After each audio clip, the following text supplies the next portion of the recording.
afternoon, whatever it is you're listening to the Dividing Line. Greetings. Wow, that the Coogie's driving the camera crazy. Oh no, it's pixelated. Okay, it's pixelated, so it makes me look like I'm swimming in the ocean or something. It's really weird. Hey, welcome to the Dividing Line. What we're gonna do today, yes, that's much better. Thank you. Is we're going to start off with absolute positive absurdity. Get it out of the way. And then we got some important stuff to talk about. I hope that works for you. There's some wild stuff going on in the world. We need to get to it. But you have to make a decision.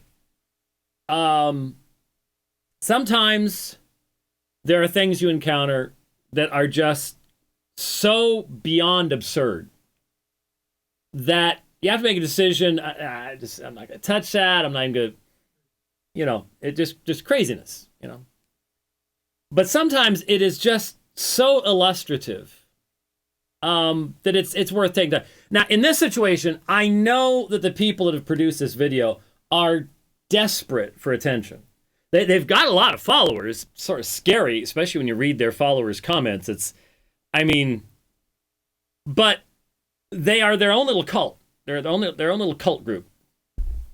I'm referring to, some of you may recall way, way, way back, and I would like to thank the person who sent me this, Marie. Marie sent me the smiley face cup. Oh, that's still hot. I can't talk anymore. And a little warmer over here, so my tea will stay warm. You can't see the cup. Oh, there it is. I was gonna say, it's one of those little things where the smiley faces, you can't see them unless you put something hot in it, and then they show up. I think that's really cool. However, I'm fairly certain that the folks that created this video will find a way to connect that to demonism too, as you're about to see. Anyway, some of you remember many, many moons ago that I had a written debate, well, not a complete written debate as I recall, with Brother John Mary. And this was in the early 90s, as I recall. It was a long time ago. It was at least 20 years ago. Really? Okay. And I linked to it this morning on Facebook. I grabbed the search for the blog articles, and it's still there. Anyway, these folks are sede vacantists. They are ultra-traditionalists. They are not Orthodox Roman Catholics. The Roman Catholics are not Roman Catholic enough for them. The Pope's not Catholic enough for them. Well, this Pope, okay. But even John Paul II wasn't Catholic enough for them. Ratzinger wasn't Catholic enough for them. These are the radical, out there in the woods, praying to Mary type folks. And they're all upset because I generally ignore them because they don't represent anybody. I mean, if you're going to do a debate on Roman Catholicism, it's probably best to represent something that's at least within the Orthodox sphere of Roman Catholicism. And they represent themselves. And they're also, quite simply, incapable of rational thought. I mean, read, you say, oh, that's really mean. Read the debate with Brother John Mary, and you'll see what I mean.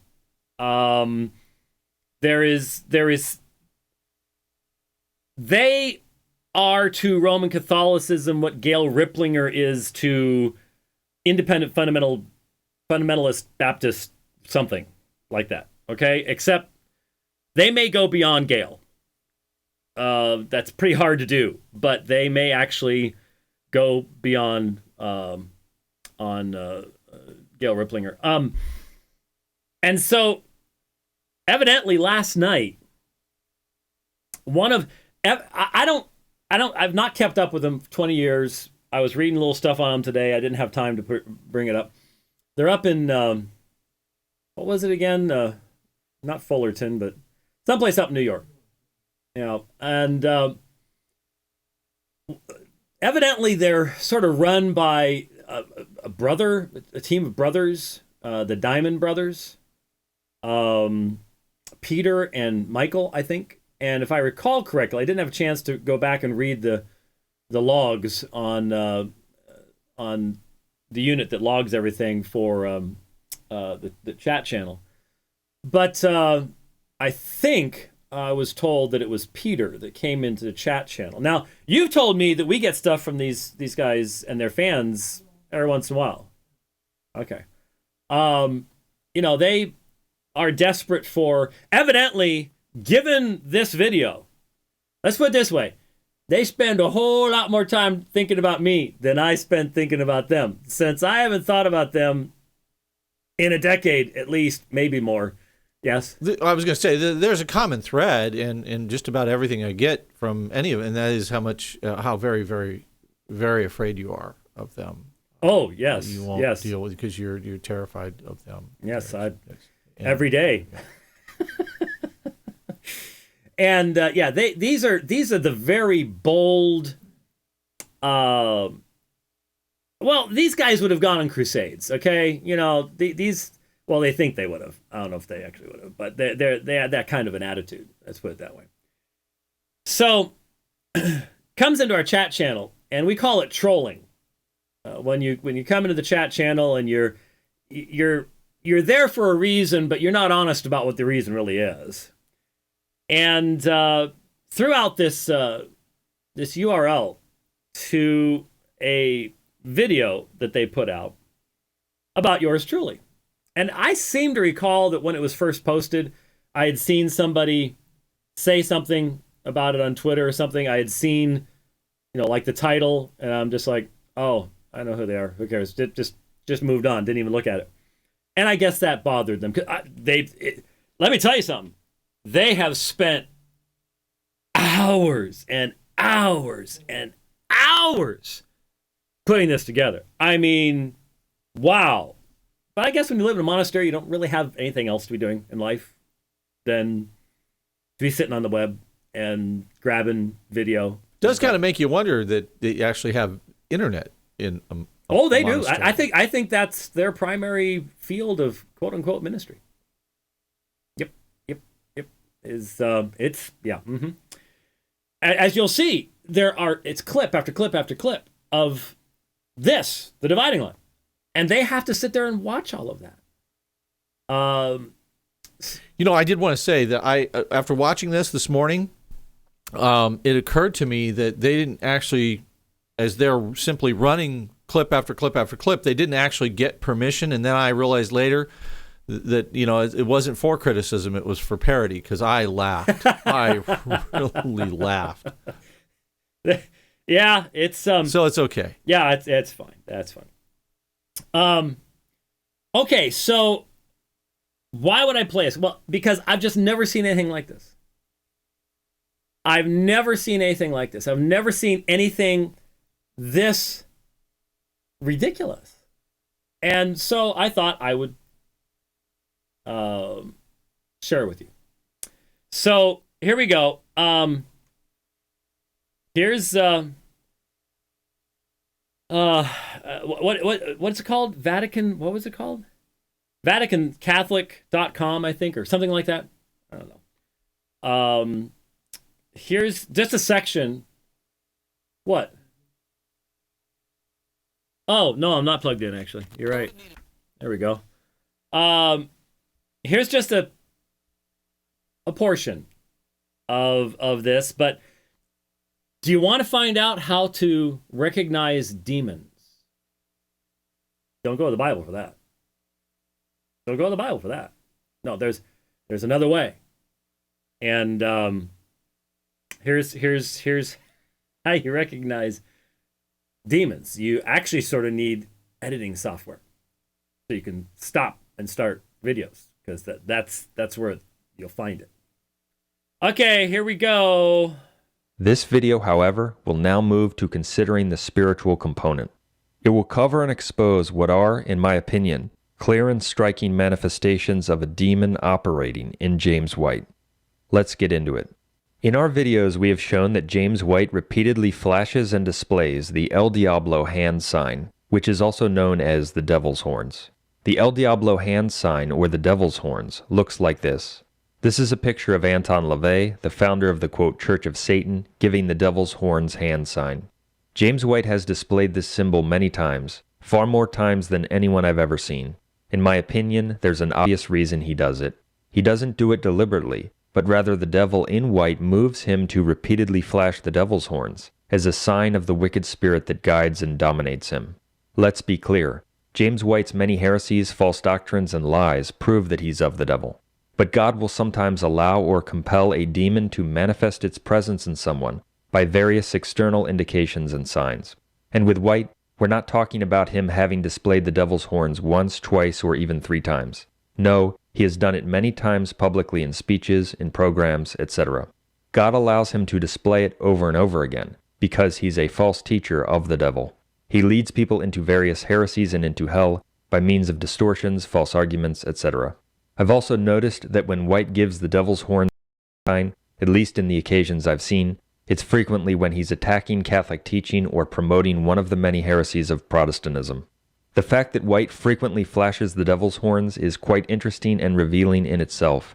See our documentary on justification for how that fits in precisely with the Bible's warning about Satan's ministers presenting themselves as ministers of righteousness or justification.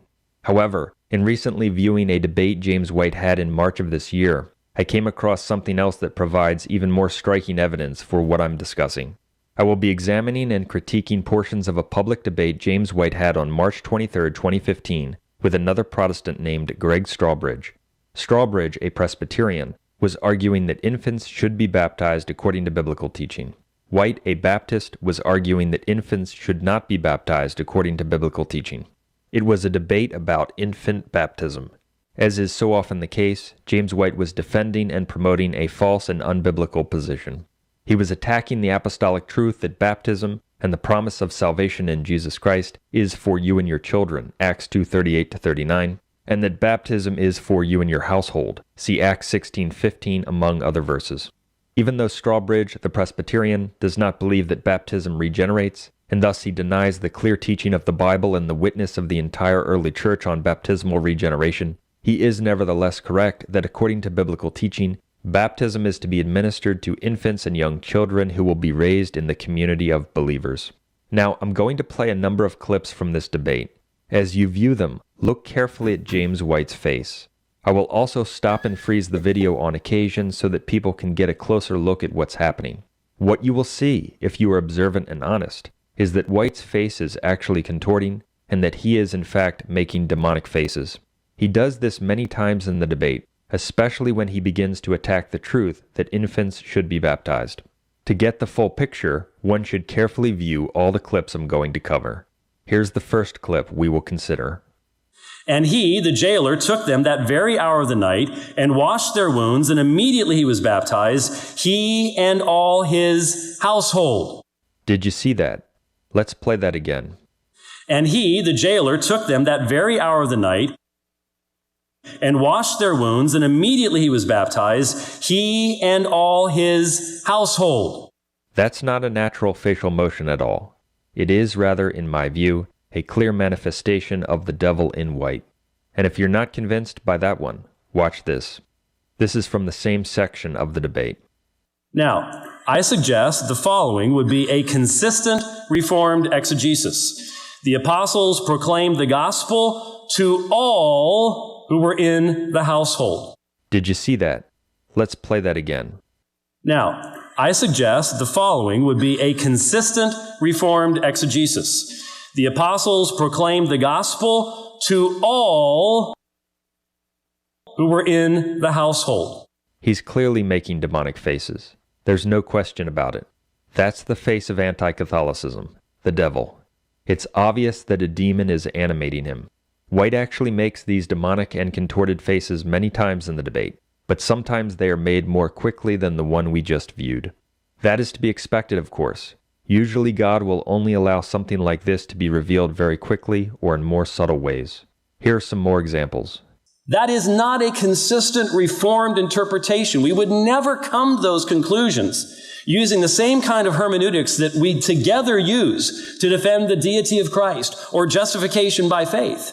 And yet I have heard that kind of argument used many times. And it screams to me tradition, not exegesis. Did you catch that? I'll play it again and freeze it. That is not a consistent Reformed interpretation. We would never come to those conclusions using the same kind of hermeneutics that we together use to defend the deity of Christ or justification by faith. And yet I have heard that kind of argument used many times. And it screams to me tradition,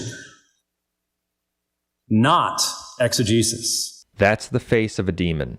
James White clearly has a devil. Okay. All right. Folks, I don't even know how do you respond to something like that? There is the face.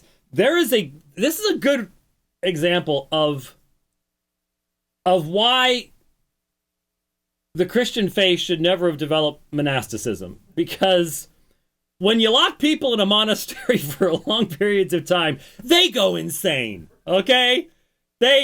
And then when you give them computers, they end up sitting there staring. What, did he actually watch the entire debate in slow motion? I mean, did you watch all that? How much time? I mean, I guess it's really a good testimony as to how much impact we've had, that they think they've got to sit there and invest their life in watching this webcast in slow motion to try to find where that might happen. But what if that happens? What does that mean? Or what does that mean? Who knows? You could find something. And we all know people do this on the right and the left. You see these pictures on Facebook or news feeds and stuff. It's pretty easy to do to Hillary Clinton. Bernie Sanders is a constant meme generator along those lines. But when you take anybody on video, doesn't matter who it is, and look for freeze frames, you can make anybody look silly. It's easy to do. It's child's play. Child's play. Now, I don't know what I was doing there, other than it seems fairly obvious to me. I forgot to bring him in here, but I don't wear these glasses anymore. I liked them. They were a little heavy, and they were my first pair of progressives. Now, if you've never worn progressives, then stop that. Yeah. I'm sure he'll find something out of that, too. See, the demon made him do it. It's great. Progressives, you get used to them. But you got to sort of... Well, first of all, they've got to stay in one spot. And if they're sliding, you got to get them back to where they need to be. And what I'm doing is I've got an iPad here, and I've got an audience out here. And so I'm going between two different focal lengths. And my glasses were slipping a little bit. So you just push them back up using your nose. Fairly easy to do. I don't have to do it anymore because, like I said, I didn't bring them in here. They're on my desk. I went with a wireframe thing and those Crizal lenses. By the way, Crizal, wow. Honestly, that's what you've got? They don't get dirty. I mean, I've had to wipe them maybe 5 times since I got them. And I hate dirty glasses. So, but they are the lightest. I think I measured them at 6 grams or something like that. It's just ridiculously light. So they generally don't slide. There's no weight to them. These were pretty heavy Oakleys. They're really nice. I'm sorry, I just can't get past. Wait until Gail Ripplinger gets a look. Oh man. And then the signs. Oh, good night. Well, wait. And the Titanic's got to be in there somewhere. Yeah. Well, wait till the Diamond Brothers get hold of Gail Ripplinger and her videos. I mean, wow. There you go from there. Um, so I assume that's probably what it was. Part of it's just simply shadows and things like that. But the scary thing is, these guys actually believe this stuff. These guys actually believe this stuff. This is the ultra cultic form of Romanism. The ultra traditionalist, ultra cultic wacko form of Roman Catholicism. And sadly, there are a lot of people. Remember what Michael Fallon told us at the debate with Stravinskas. We were talking about it before him. Yeah, after the debate with Peter Stravinskas, Michael Fallon was standing somewhere out in the audience, and it had gone fairly late, and he was listening to some of the conversations going on. And he was listening to this Roman Catholic. He was saying, "Oh, when the Father spoke, it was just so wonderful, and it was just so great to hear him speak. But when White spoke, you could see the demons circling his head." And I'm just like, wow, okay, there's an unbiased, especially, I mean, come on, the Stravinskas debate, that was one of the most lopsided debates I've ever done. Peter Stravinskas this day is incredibly angry that when you Google his name, the first thing that comes up is the debate that we did on Long Island. He's, oh, the memes are flowing. Oh, Twitter's exploding with memes because, I mean, it's just, it is without a doubt the most absurd thing I've ever seen. It really illustrates just how, wow. I have to feel sorry for Greg Strawbridge, though, because he's sitting there in a debate with you and you're sneaking in all these anti-Catholicisms. Yeah. Oh, poor Greg. He Yeah. had no idea. And there's certainly nothing anti-Presbyterian in there at all. Just no. Oh, I'll bet there is if you look deeper. This is the face of anti-Catholicism. There you go, folks. It's you can't make this stuff up. I couldn't believe it when I saw it, and I just thought we'd get the absurd stuff out first, so that we can move on to other things. Okay, do you have that one? Okay. Let's get serious, because there's a lot of serious stuff going on. It does seem that what took place yesterday is related to militant Islam. It looks like right now, possibility of radicalization through the wife. But there's still a lot up in the air. But starting late last night, and then this morning, I was running and I listened to the briefing on my run. And I listened to Dr. Albert Mohler, for whom I'm extremely grateful and thankful, discussing this image, if we can put it up there. No, the whole thing. No. There we go. Daily News, God isn't fixing this. Now, when I first saw this, it was fairly small. And so I couldn't see what was in the stuff around it. And I couldn't read what was at the bottom. All I saw was, God isn't fixing this. Daily News, God isn't fixing this, because it was so small. And I think I misinterpreted it.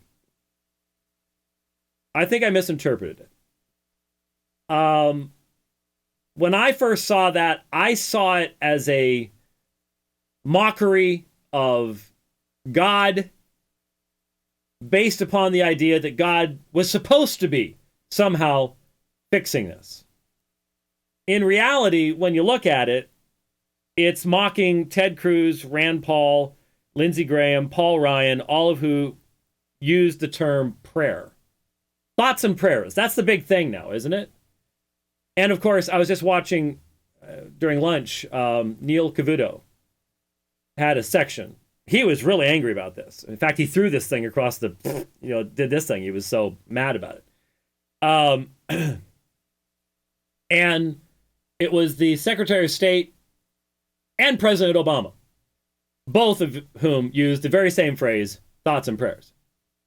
And he said, so will the Daily News be coming out with something about them tomorrow? Well, of course not. Well, we understand. The hypocrisy of the communist left is well known, and the communists own most of the media. So this is secularism in its full flower, in essence. As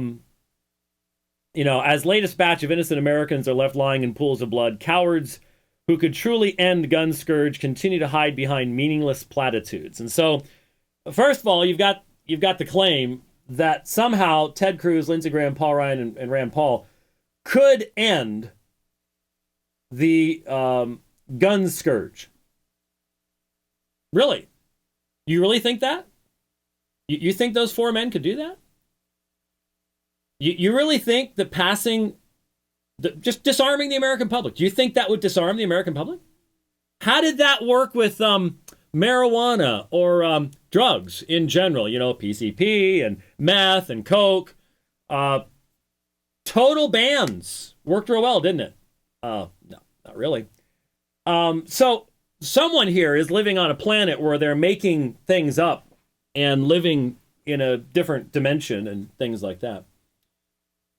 But then they have, honestly, just for a second, do you think that an American law is going to stop any jihadi from using a gun? Really? And where did this happen? In the Socialist Republic of California, for crying out loud. What planet are people living on when they can look at Chicago with its draconian gun laws and how many people die every day there and go, we just need more laws. That's just all we need. Okay. Sorry.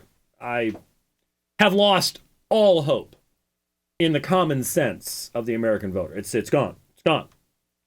Over. Done with. Now, I just have to wonder if anybody in that place had been armed. Maybe 14 people wouldn't be dead. Maybe there might be 7, but maybe 2 of those would be terrorists. You never know. Anyway, and then you've got the real thing behind meaningless platitudes. Now, 2 things. If what you mean by that is that prayer is meaningless, and you probably do mean that, I hear your secularism. Got it. But part of me actually agrees with that. Because let's be honest. How many politicians, when they say, our thoughts and our prayers, what does that mean? Your thoughts. What do your thoughts do? From a secular worldview, your thoughts are nothing more than electrical impulses between neurons in their brain. And they don't go outside of your cranium. What are they? They're nothing. So thoughts and prayers are nothing to a secularist. And if there is no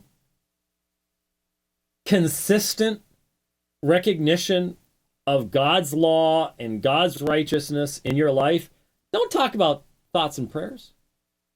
Don't even talk about prayers. In fact, I'll be perfectly honest with you. I did not know. I am not one of those people, put it this way, that has ever been out on the street banging the drum about public prayer. Well, the United States started going downhill and we took prayer out of the schools. No, it didn't. Prayer was taken out of schools because we have been going downhill for a long time. I believe prayer is an act of worship. And hence, I don't believe that forcing an act of worship upon unregenerate people is an appropriate thing to be done. I really don't. So this whole thing about thoughts and prayers, I just, unless you are seriously saying that I am a person of prayer and I am going to ask Jesus, well, I'm going to ask Jesus to do what? Because, see, when I first saw this, when I first heard about this, my first thought was, how dare anyone say that God has to fix this? Now, hold on, folks. Have any of you listened to what I said after 9/11? Long time ago now. Long time. Man, coming up on 15th anniversary. Long time ago. I've been pretty... Man, the memes are amazing. I've been pretty consistent on this, and I don't take a popular position. It's less popular now than it was after 9/11. After 9/11, I said, you want to talk about God bless America? Yeah, God bless America with heartfelt, soul-shaking repentance. That's the only blessing America needs. And it's only gotten worse, a lot worse, since 2001. God's under no obligation to fix anything. God's only obligation is to glorify himself. And if your theology is that God is best glorified when we are most pampered, well, then I don't know where you got that theology. You didn't get it from the Bible. You didn't get it from Christian history or anything else. And the idea that it's God's role and God's job to be running around comforting us is unbiblical. It's unbiblical. Nobody who's ever seriously read the Bible, seriously, taken it face value, has ever come up with that idea. All this fluffy neo-evangelicalism we have in the world today has not accurately represented the biblical text. God is about God. And God's kingdom is about God's kingdom. It's not about us. It's all about him. And so, if you have the idea that God should be fixing this, maybe he is fixing it. What would judgment look like? In other words, what an amazing thing that we have so many people in our society that think God is under obligation to keep us safe and prosperous and healthy and give us plenty of food. All these blessings are supposed to come from God on a people who do what? On a people who do what? Has anything been done about Planned Parenthood since the movies came out demonstrating that they make the Nazis look like amateurs? No. Will anything be done? No. How about just that whole murdering unborn children thing? Going right on. How about our love of every form of sexual debauchery? How about we just redefine what God defined as marriage and now extend it to multiple people and the same-sex couples and all that kind of stuff? Look at the lists of vices and sins that the Bible says bring God's judgment and wrath upon anyone. Then go to your local college campus and you tell me what basis anyone has to say that God is under any obligation to do anything other than to bring judgment upon Western civilization as a whole. Sorry. But as I mentioned, I recently had to read the blessing and cursing passages in Deuteronomy from the pulpit. If you want to see how serious God is about this stuff, read Deuteronomy 26 and following. Just read on through the end. It may trouble you greatly. Should, anyways. I don't know how anybody can read that and not be troubled. not be made to think, not to be made to consider their own ways. It certainly makes me consider mine. And anyway, that wasn't, I don't think that's what the Daily News was saying. I think they were mocking people who think that God could do anything at all, to think that prayers could do anything at all. They think, well, they are praying to their God. It's government. Government's the answer to everything. Communists are that way. I mean, the government, the state is the all in all for communists. And I'm just going to be straight out and say it. Our nation has been taken over by communists. They snuck in, changed their name, hired an advertising firm, took over the educational system, dumbed everybody down. Now they're in charge. Pretty simple. And they're praying to their God. Their God is the state, and the state can fix everything. So the state can end the gun scourge by just simply, can't have them anymore, disarm everybody. You know, and it really goes against everybody sort of sitting around right now. Common sense would be, we might need to defend ourselves. These people are coming after us. And the state says, trust us. We'll take care of you. Yeah, I like the thing, 9/11, state-sponsored prayer line. 911, call 911, state-sponsored prayer line. Have I mentioned I love rooibos tea? And I thank you very much for my love. What? If I stick my pinky out, if I try to do the devil's thingy there, I'm going to spill the tea all over myself, and somebody will say it's just punishment too. So come on, be nice to me. I'm not that bad. All right, there you go. I'm turning off the God isn't fixing this, because God doesn't need to fix this. Right before I left the house to come down here, I'm flying out in the morning again. Folks in St. Charles, hope you'll come out. I plan on playing, for example, I'll play Graham Codrington's opening statement. We're going to be looking carefully at all the key texts and doing a lot of questions and answers, things like that. In fact, better be careful. If we have time, might even do some role-playing. That would be interesting. Somebody in jail just asked, rooibos, isn't that Latin for Satan? Yeah. I'm going to have to go back. We might need to just get some clips of Dana Carvey, the church lady. The church lady. Maybe it's Satan? Yes.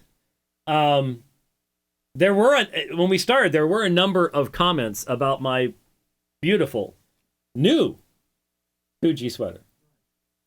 Bright. Coogees are supposed to be bright. And I will actually be wearing this in St. Charles as well, just so people know, just so they're prepared. That's actually a tradition. But you put the microphone down, huh? Wisdom after all these years, finally, instead of go for it, buddy, it's Yeah, I hear you. I love my Coogee sweaters. I love colorful stuff. And this one is perfect for Phoenix. It is incredibly light. It really is. I'm not sweating or anything. This would not work in northern climes because there's almost nothing to it. It's really, really super comfortable. Love it. One of those eBay snipes. It's the only way to get them anymore. They don't make them anymore. Right as I was coming down here, I saw an article, and I just have to look at it. And if we have to go a little long, we'll see. We'll see how this works. I still want to get to the Copan thing if I can. But this was on the Gospel Coalition blog, which made me go, huh? How did this get on the Gospel Coalition blog? Dated today, December 3rd. And this text was taken from Same-Sex Attraction and the Church, The Surprising Plausibility of the Celibate Life by Ed Shaw from InterVarsity. All right, I'm troubled by this. Here's what it says. I was recently on a panel talking about same-sex attraction at a large Christian conference. One of the questions I was asked was a thinly veiled version of the one question many Christian parents most want to ask me: how can I stop my children from being same-sex attracted? Or, as no one has really had the courage to put it, how can I stop my child from becoming like you? Now, let me just stop. I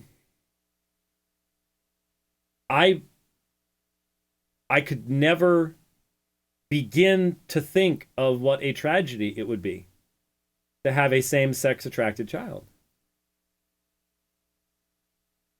I understand that there are Christians who experience same-sex attraction. I understand that. I don't deny that. I'm not one of those people that says, oh, no, it's it's all, no one experiences that naturally. I do not think the majority of homosexuals experience same-sex attraction naturally. I do think the vast majority had some experience in their life that damaged their sexuality. Of course, we all have a damaged sexuality. Every single one of us. We live in a fallen world. We've all been exposed to things that have damaged our sexuality. Whether you're heterosexual or whether you experience same-sex attraction. But I don't see how anyone can argue from a Christian perspective that same-sex attraction is not in and of itself a disordered thing. The Pope got the terminology right on that, by the way. It's disordered. It's not natural. It is not appropriate. The desire itself is a desire for an inappropriate thing. Heterosexual attraction is how God made men and women. That's how the species continues. And it can be perverted. It can be experienced in excess. But it is still a natural attraction. Similar to gluttony. Eating is a natural thing. Not eating is not a natural thing. Eating humans is a very unnatural thing, okay? But you can have a excessive desire for food that becomes gluttony. But a man is to be naturally attracted to a woman, not to a man. And if you experience that attraction, it is a disordered thing. It's not a natural thing. It is not a good thing in and of itself. And I fear that a lot of folks are abandoning this. I'm not sure why. I'm not sure what the reasons would be, other than to maybe look more open-minded or something. I don't know. But it seems like a lot of folks are grabbing hold of the idea that in reality, same-sex attraction is a natural thing for certain people, just as heterosexual attraction is for others. And therefore, it's a morally neutral thing. It's just the way they are. It just so happens that God says, don't act on that one, but you can't act on this one, but they're both natural. And I don't think that follows. Now, what that means is, I believe that a Christian who experiences same-sex attraction needs to realize that the desire is sinful as well as the action. And should continuously not only avoid the action out of love for God and his ways, but pray that God would change the orientation and the desires as well. And I know there are people who say, I've prayed. That's not been my experience. I can't enter into that. I don't know. But as I understand what 1 Corinthians 6 is saying, when it says such were some of you, there is a supernatural power of God to change the human heart. So with that said, I continue with the article. It's a revealing question. The number of times I've been asked it, always in roundabout ways, demonstrates how great a fear it is for many Christian parents to raise a child who might be sexually attracted to their own sex. It's not something they want to have to share in the Christmas letter in years to come, either openly or by what's clearly left unsaid. The great hope is that they'll be able to write of happy marriages, numerous grandchildren, and continued involvement in a good evangelical church. They don't want to have to say instead that a child is gay, and that there won't be any grandchildren, at least not in the conventional way, and that their son or daughter is now part of some LGBT-affirming church, if any church at all. What they want from me is a few simple steps they can take to stop that from happening. Ban their young son from playing with his sister's dollhouse and discourage that sister from playing football when she's older. Then subtitle, Tragic Connection. Why the paranoia? A word honestly used by a Christian parent asking me this question. It's because, by the way, paranoia? That's not paranoia. That's not paranoia at all. You're not paranoid if you want your child to experience a meaningful human sexual existence. It's not paranoia to want grandchildren. It's not paranoia to want to have a son-in-law or a daughter-in-law. It's because far too often in the evangelical church, godliness is heterosexuality, and no one can grasp how same-sex attraction and godliness could exist together. Wrong. I'm sorry. Godliness is not heterosexuality, but homosexuality cannot be godly. Heterosexuality can be godly or ungodly, but only a heterosexual married relationship can be godly. Never a homosexual married relationship or any homosexual orientation activity at all. It can't be godly. It is fundamentally disordered. So I don't know, if he's saying, well, people are just willing to allow their children, as long as they're not off, they've not spiraled off into just insane evil, and they're just a good heterosexual person with kids, then they're godly. Okay, if that's what he's talking about, then I would agree that's not enough to be godly. But given the context we're in right now, that's not the issue. The context we're in right now is people trying to say you can make homosexuality a godly thing. And no one can grasp how same-sex attraction and godliness could exist together. They can exist together as long as the one is leading a person to deny and reject the other. Not embrace it. Not embrace it and allow it to be self-identifying. So if you want your children to be godly, you must do all you can to ensure they're heterosexual. And obviously, if your child starts experiencing same-sex attraction, you must do all you can to change that as quickly as you can. I have a feeling a lot of these folks have jumped on the there can't be any change bandwagon. That has become the new... Have you noticed Bob Gagnon has been speaking against that movement recently? I guess I haven't had a chance to listen to it yet, but I guess he just gave a paper at ETS on let's not throw reparative therapy under the bus. All this explains how much time, effort, and money some churches have invested in counseling that promises a permanent change in someone's sexuality. Many same-sex attracted children of evangelical parents have been signed up for reparative therapy or sent off on residential courses that will heal them of their same-sex attraction. Often the children, and sometimes the parents, have then given up on evangelical Christianity when these attempts have failed. If godliness is heterosexuality, what's the point of trying to be a Christian when you're not a heterosexual? Well, there are a boatload of presuppositions packed into that. It sounds like, and this wouldn't shock me that any Christian publisher would publish something now that would be in any way positive toward homosexuality. I can't think of a one that hasn't shown a willingness to do something like that. But is the statement here that there should not be residential courses, there should not be counseling, that they always fail? Is that the assertion being made? It's sort of smuggled in there, isn't it? And you better not do that, because then they'll just give up on evangelical Christianity.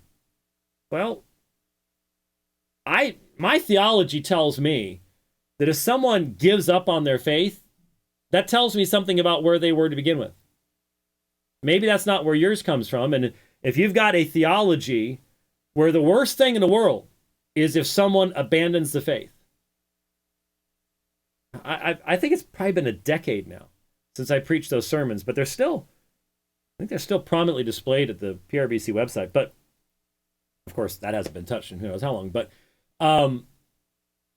I preached some sermons, and the title was The Blessing of Apostasy. The Blessing of Apostasy. And it was out of 1 John chapter 2, and the point was, you don't want hypocritical unbelievers staying in your church. They went out from us so it might be demonstrated they were not truly of us.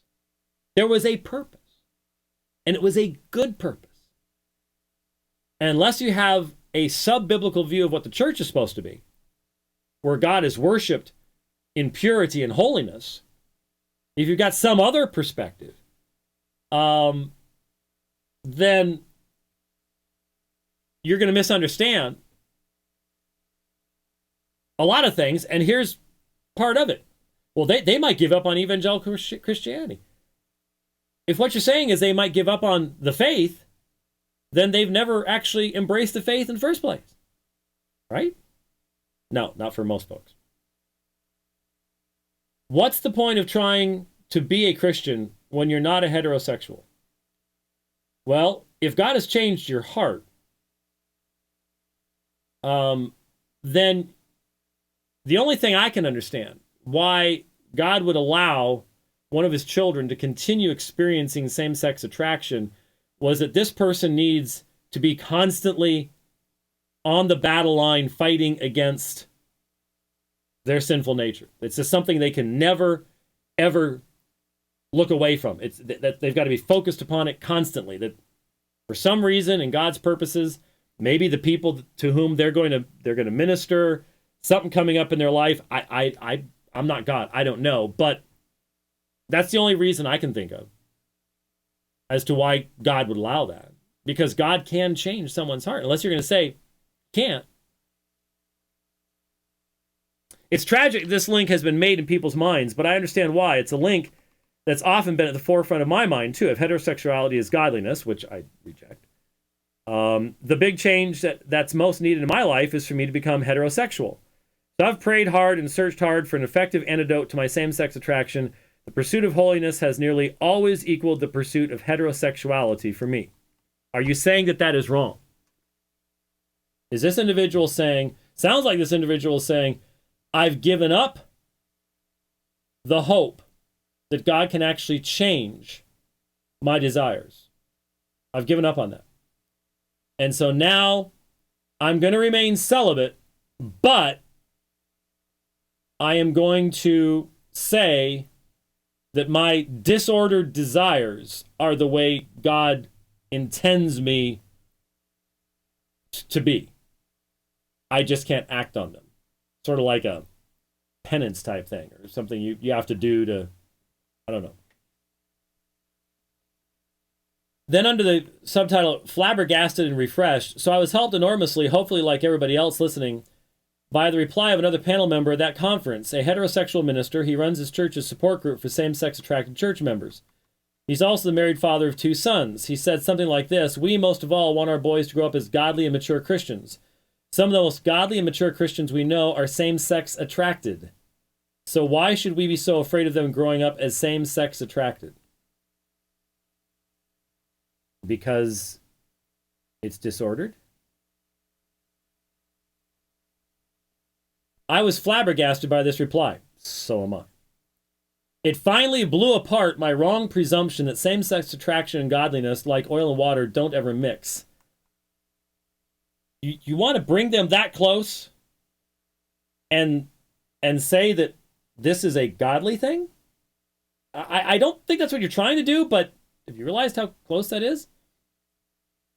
It made me recall that some of those godly people that I've ever known have also experienced same-sex attraction. In fact, one of the Christian leaders I most respect as godly has been made so through his struggle with same-sex attraction. Sounds like his struggle against same-sex attraction to me.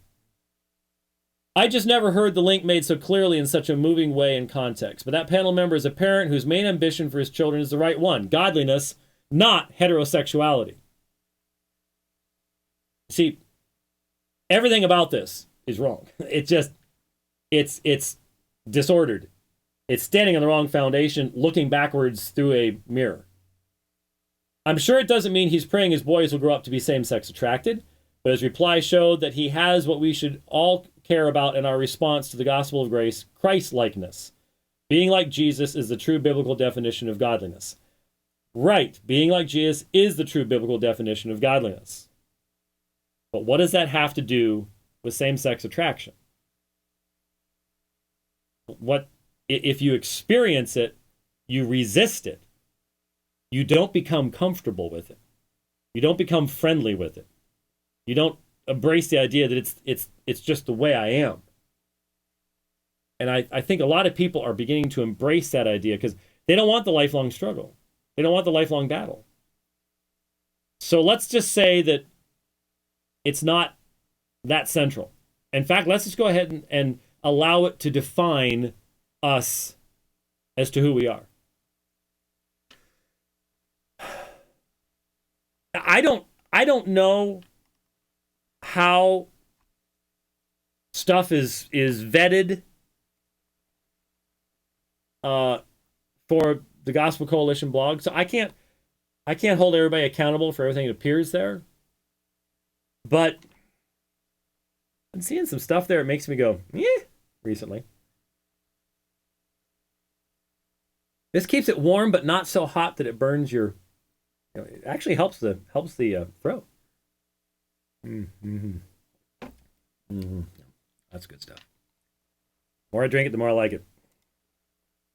Thankfully, I only have an old style teapot at home, and it takes forever to. Or I'd be drinking it all the time. All right, move this over here. One last thing here. Probably would have spent more time on this if we weren't right before a travel day. But I mentioned that there was an article that was posted November 30th. Does regeneration precede faith? Apparently not, by Paul Copan. It's fairly short. There are only 5 notes in it. I'll be perfectly honest with you. I do not get the feeling that the author has spent a great deal of time with Reformed writing. My understanding is that Dr. Copan's circle of influence is more the William Lane Craig area. Definitely not a presuppositional Reformed perspective type thing there. And so what surprised me was that there was really no interaction both of the Reformed perspective as well as the primary Reformed texts and the primary Reformed arguments. Instead, you had, regeneration precedes faith. This affirmation is one that many of the Reformed tradition take as axiomatic. See, I would even disagree with that. We prove it scripturally. It's not an axiom that you bring to the text. It's derived from exegesis and from systematic theology. Why does regeneration precede faith? Well, there are certain fundamental things that come before this. And that is, we have a sovereign decree on God's part. We have man's deadness in sin. We have an unconditional election of God. I don't think Dr. Copan would necessarily agree with almost any of those in their full Reformed expressions. When you get to that I, which is generally where this comes from, the issues with irresistible grace is just simply the assertion that when God chooses to regenerate his elect, he does so without dependence upon them. That is, that he has the power and ability to regenerate, which is not the same thing as just a general salvific term. Regeneration is a specific term. It refers to a specific action. It's not the same thing as adoption. It's not the same thing as glorification. It's not the same thing as forgiveness. It is related to all of them, but how it is related to all of them is what's up for grab here. And the assertion is that God regenerates so that we can have spiritual life, and that repentance and saving, abiding faith are functions of a spiritually living person, not a spiritually dead person.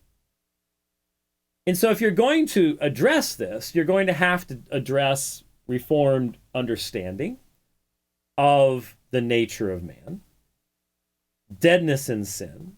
You're going to have to deal with Romans chapter 8, not just the golden chain, though somewhat relevant, but to earlier in the chapter, where it is said that those who are according to the flesh cannot do what is pleasing to God. They can't do it. Or Jesus' statements. The reason you don't hear me is because you do not belong to God. Those who belong to God, hear my voice. There's no one can come to me unless the Father who sent me draws him, and I will raise him up at the last day. All these statements of inability, incapacity on man's part due to his fallen nature, they have to be taken into consideration. Then the texts that describe both repentance and faith as the gifts of God to his elect people need to be brought into consideration as well. Why would it have to be a gift?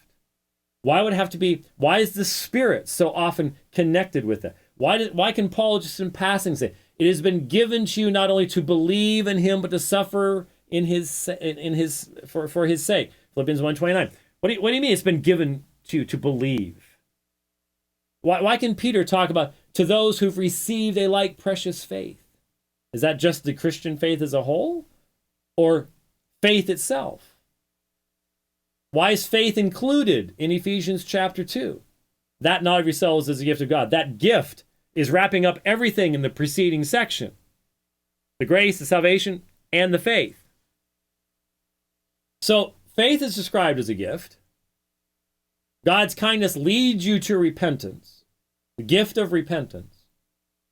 And then you have these radical descriptions of what regeneration actually is. The taking out of the heart of stone, the giving a heart of flesh, the wind blowing across the valley of the dry bones. The dry bones can't put themselves together. Hearts of stone do not choose to become hearts of flesh. God's initiative must come first, and it must be a powerful and effective initiative. Not just I'm going to bring everybody to a moral neutral point, then it's up to them, prevenient grace type of duct tape to try to hold a synergistic system together. You just can't find that in Scripture. You have to make that up and read it in. Problem is, all of that material in regards to the importance of, the whole foundation. The fact that, for example, we've mentioned it before. Let me just.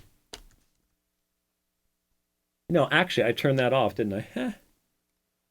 I'm going to give this to you if you want it. You may not want it. It's up to you. But I've mentioned before this text, and I'm going to blow it up so it's nice and big, because that's what you can do. And I like large fonts. 1 John 5:1, whoever believes that Jesus, let's just go over the Greek. Everyone believing that Jesus is the Christ has been born from God. And this last section here is very, very interesting. And whoever loves, the New American Standard says the father loves the child born of him, but you'll notice the word father is not found here anywhere. It's literally the begetting one. And all the ones loving the begetting one loves also the one begotten, having been begotten from him. You can see why most translations don't bother trying to be overly literal at that particular point in time. Anyway, here's the key right here. Everyone believing that Jesus is the Christ has been born from God.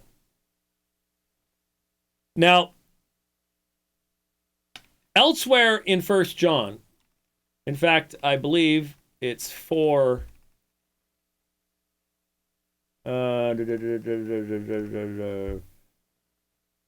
Yeah, 4:7. Look at this. Everyone loving has been born from God. The whole text is, Beloved, let us love one another, for love is from God, and everyone who loves is born of God and is knowing God, literally. So you have pas with ha agapon. This is the same type of construction we have in John 3:16. Everyone believing. Here's everyone loving. So if you're, as a Christian, if you're experiencing Christian love, the reason is because you have been born from God. It's not, you don't become born from God by showing perfect Christian love. In fact, the biblical teaching would be you can't do that. Your heart is a heart of stone. You're a rebel. You're dead in your sins, trespasses, and sins. So the point is that the use of this term right here, gegenetai, you'll notice down below, you probably can't see it on the screen. It's probably too small, and I can't blow those fonts. Well, yes, I can. Ding, ding, ding. Let's see what that does. Yeah, look at that. Don't tell accordance what it can and cannot do. Let me see if I can bring that up a little bit so it gets a little bit bigger. Oh, very good. So, gegenetai, you see that? The parsing on the right hand, well, it's on both sides. Third singular, perfect. Perfect, passive. So, for those of you who know Greek, you see the epsilon reduplication, so on and so forth. The sign of the perfect. Without getting into a lot of detail here, when you have the perfect together with, and here is a participle that is since it has the article, it's functioning primarily as a substantive. But participles are those wonderful things that have, they're a mixture of noun and verb together. And this is a present active functioning as a substantive, everyone loving. So when you have participle together with a perfect finite verb, as you have here, there's a relationship between the actions. And what's being said here is, if you are loving, present tense, right? If this is, this is how we demonstrate that we are walking in the light, we love the brother, and so on and so forth. If that love is a reality in your life, it's because you have been born from God. It is not what makes you become born from God. Now, why do I show that to you? Well, because I think, if I recall correctly, and I didn't have time to look at this, but it's in chapter 2, and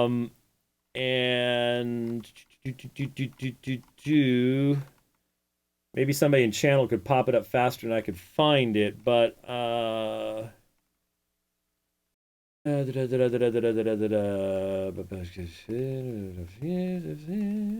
musical interlude. There's also a reference in chapter 2. Is it right there? Well, no, it's not. I should have just looked up born, and I would have been able to find it faster than just scanning through it like this. But there's a parallel text in chapter 2 as well that refers to being born. So I'm just going to go back to 4:9. Was it 4:9 we were at? Yes. Oh, it wasn't 4:9. Where was it? 4:7? Yes, there it is. I wonder if I could do this. Search for inflected. It didn't like that.